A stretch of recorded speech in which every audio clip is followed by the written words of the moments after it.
supported by relay transmitters at Burghead and Westerglen in Scotland, has been broadcasting for more than 90 years, carrying everything from wartime messages to the shipping forecast and test match special. The BBC says the transmitter technology is ageing and increasingly costly to maintain. Arqiva, who operates the transmitter, said it had a shared history with the BBC and that it had been an honour to maintain the long-wave transmitters on their behalf. Well, Gabriel O'Regan takes a look back at the history of long-wave at the BBC.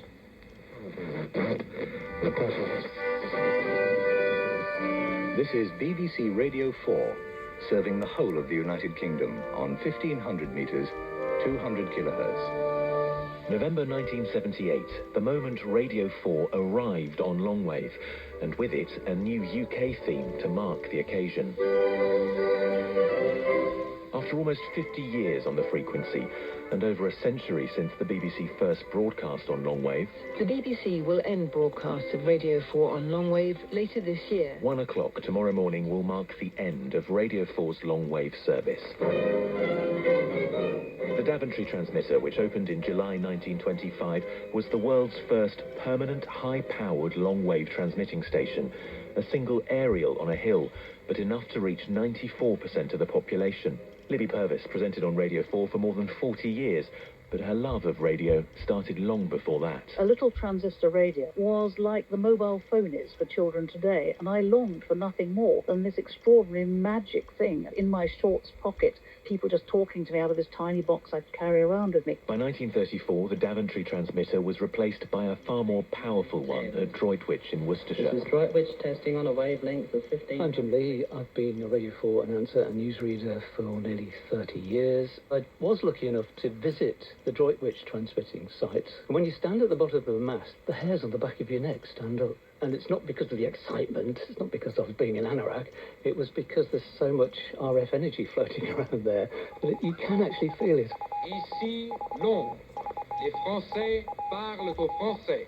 During the Second World War, BBC transmitters, including the long-wave signal from Droitwich, carried coded messages to the French resistance, the powerful waves able to penetrate deep into occupied territory.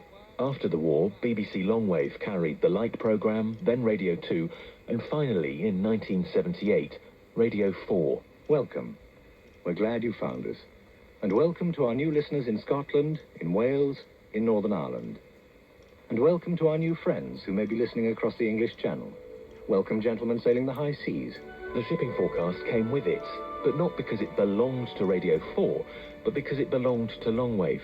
It was the only signal that could reach sailors at sea. And now the shipping forecast is issued by the Met Office. This is Peter Jefferson. I used to read the shipping forecast on Radio 4. Being on longwave, you had the clarity aspect as well, in knowing that whoever was listening, maybe quite possibly at sea, was not listening under ideal circumstances, so you had to make sure that your diction and pronunciation was as clear as possible. Good morning from John Timpson and Libby Purvis. I have been a radio professional, but I've also been a radio listener, and a very dependent radio listener when sailing in small boats around our coasts. There was something about the absolute calm, professional accuracy. No silly little disc jockey jokes or raised eyebrows or little additions. No, just the forecast. That's the end of this shipping bulletin.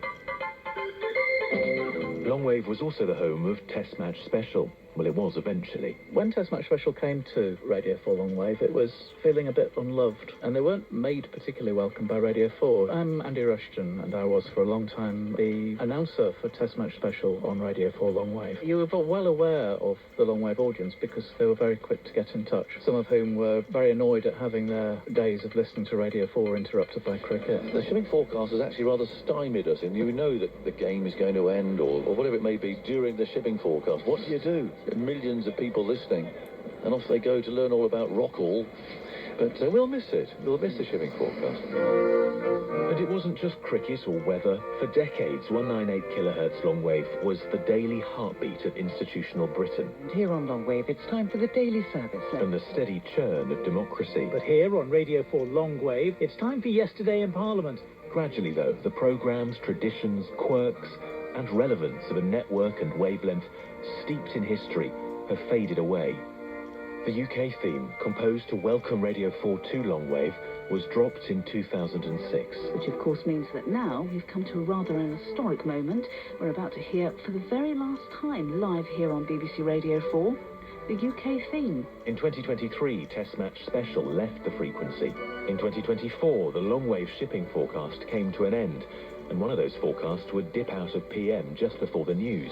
And for the very final time, that's where we leave PM here on BBC Radio 4 198 Longwave. Since then, Radio 4 Longwave has been a simulcast of the Radio 4 FM schedule. Until tomorrow. Longwave radio is an old plough horse which is off to the knackers. We can't change that, but it creates a moment of nostalgia and a moment of gratitude as well.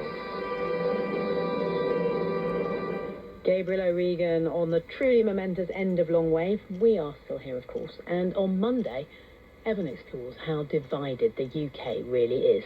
How united is the population of the United Kingdom?